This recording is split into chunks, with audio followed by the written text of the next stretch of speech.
Hi, how are you? Thank you so much for being here today. And just want to give you a heads up. I am a little tipsy. So, just want to give you a heads up. So you won't be leaving here being disappointed. But I'm having a piece of ice cream for dinner. Well, I cook up some salmon burgers and crab cakes. They were delicious. But then I got a little drunk, a little tipsy. And then I thought to myself, what have I been doing? I have been acting so cold and mean at work just because I made bad choices in my investment accounts. And I lost it all. And now I took it out on them, the people that I work with. Now I'm thinking about it. Like I never really thought about it. But then I drank that red wine bottle. I only drank half of it. And it say 13%. But only half of the bottle. A bottle of 750 milligram. Milli something. ml. But yeah, only half, and I'm all over the place right now. It's probably because I didn't sleep last night. I only slept 2 hours last night. But when I was at work, I was so tired. My eyes keep on closing while I was working. I felt like I was gonna pass out. But somehow I made it here. I made it home. And then I drank. And now I think about stuff. And it's all going back to when I was in the hospital. Watching my sister in pain. On medication. After medication. After medication. At the time, I didn't know. But the doctors, a bunch of different doctors, they didn't know what the fuck was going on with her. She has lupus, an autoimmune disease. They didn't know what the fuck to do. And they make us sign this paper that say something about they're not reliable to what happened to her after they given these drugs, these medications. But before I realized it was too late, that they were just doing test runs on her, trying out different medication because they didn't know what the fuck to do. Didn't know what type of diet to give her, or some medications, or anything. But imagine it, you're a doctor and you don't have the answer. Wouldn't that be, concerning? From their point of view, they have to come up with some kind of solution. That's what they did. They tried out a bunch of different medication. And for a second, she seemed to get better. And then the other day, and then the next day, she was right back. All the way to the bottom, much worse. And then they delivered her into the ICUs. That's when I knew it was getting really, really bad. I stayed there with her. these are the things I never really talked to anyone.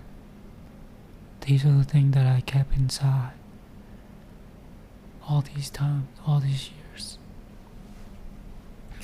But here we go.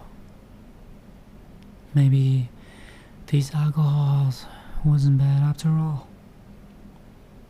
But now I'm no longer afraid of thinking of these things or talk about these things anymore.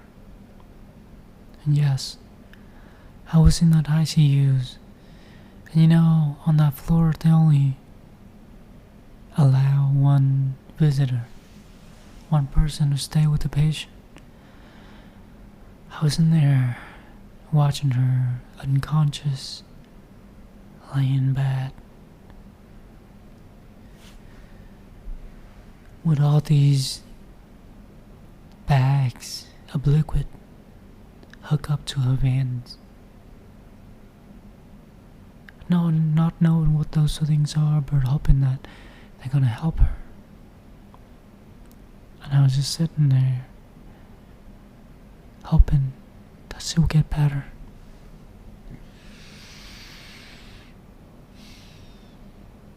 But that day never came.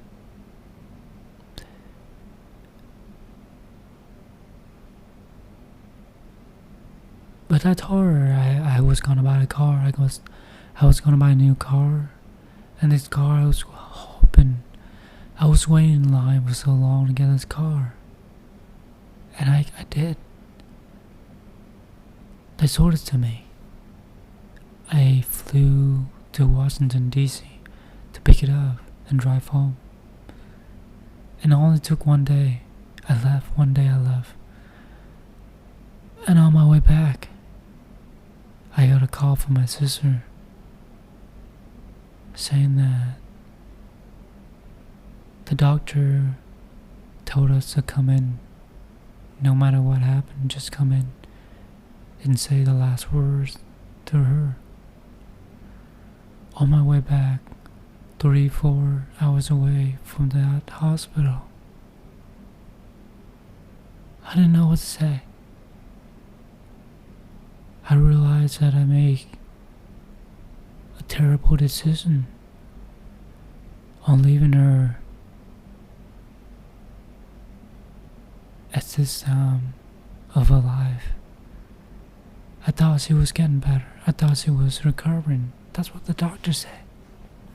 So I left, thinking that it was just gonna be like the other times, because we stayed in the hospital before, and she recovered. She went back home with us. But this time was different.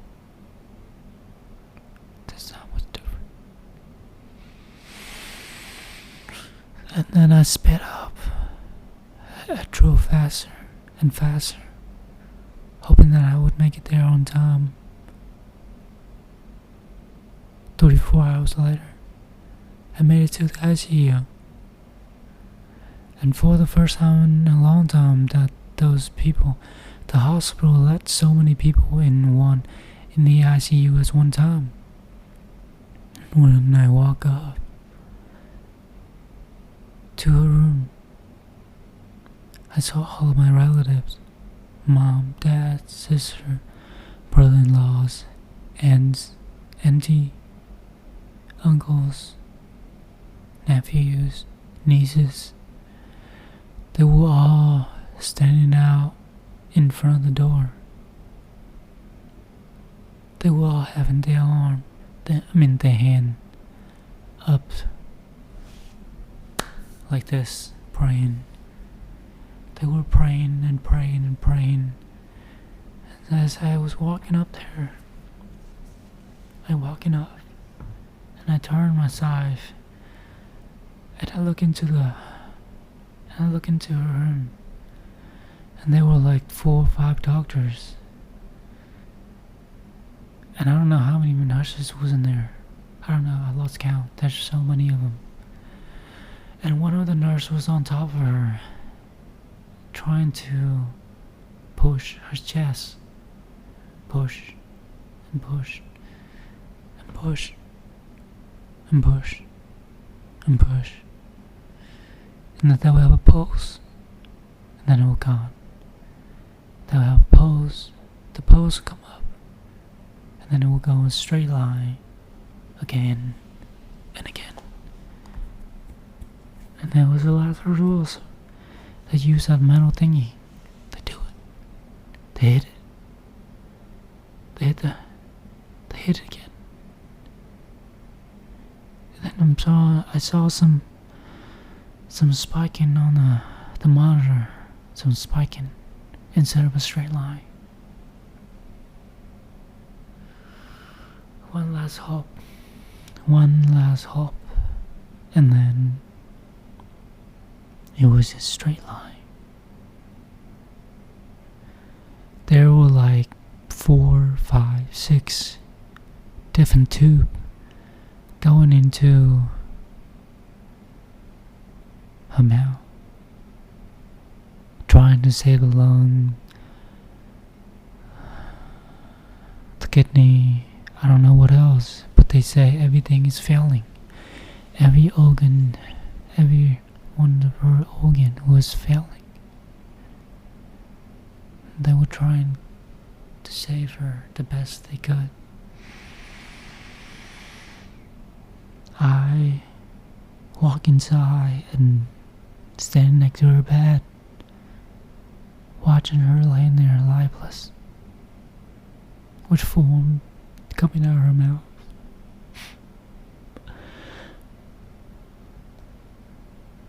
And I never got to say the last goodbye.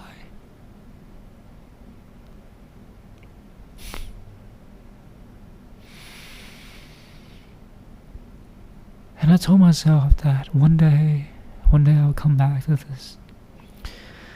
I told myself that one day I'm gonna be successful. I'm gonna make it. I'm gonna make a lot of money. And I'm gonna take care of my daughter. I'm gonna make a lot of money. I will. So ever since is it gone? Early 2023. I kept trying and trying and trying.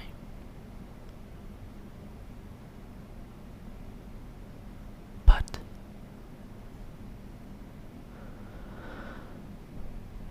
failures after failures, mistakes after mistakes. And here I am again, rock bottom. Nothing left. I'm going negative, actually. I'm not sure how I'm gonna pay rent for next month. And today is June 25th. 6 more days until the rent due.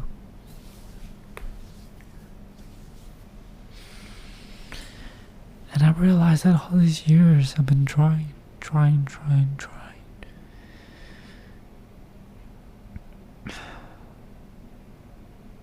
make it. Just end up here losing it all. Just because I can't keep the promises that I made to myself. I let my emotion get the best of me again.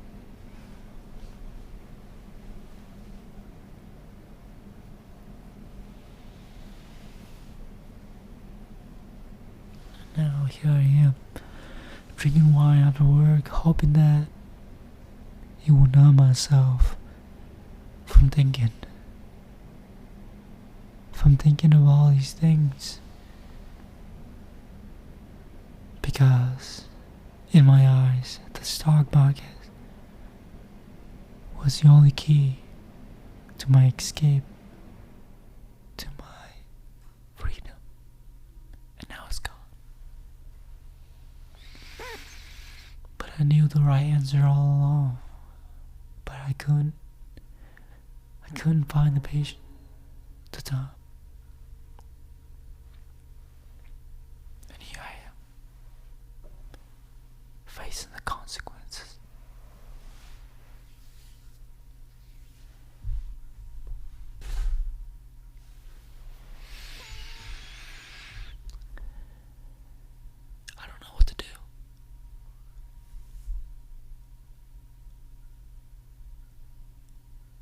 these are the things I never really have the courage to face. I was afraid. Because I'm not ready. I'm not making any money. And I'm still behind. I was afraid.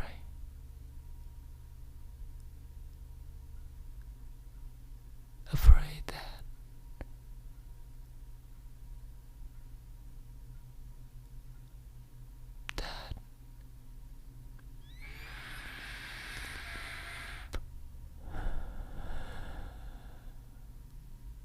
I'm not gonna make it.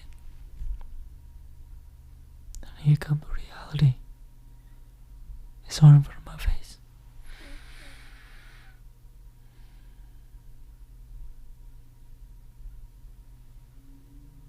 But what if the stock market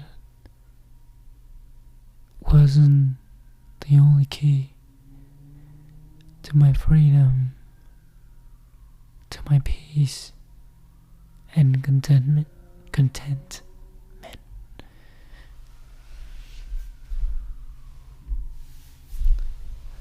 What if it's okay to lose all of my money, hopes and dreams?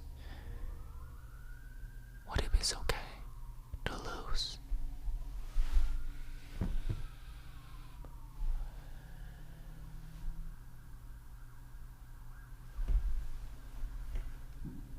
What if I don't have to make a lot of money so I could finally look at myself and be like, I am proud of you. You made it.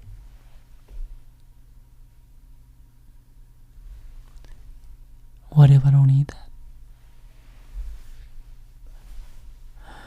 What if all of the things that I possess, all of the things I have right now, are enough?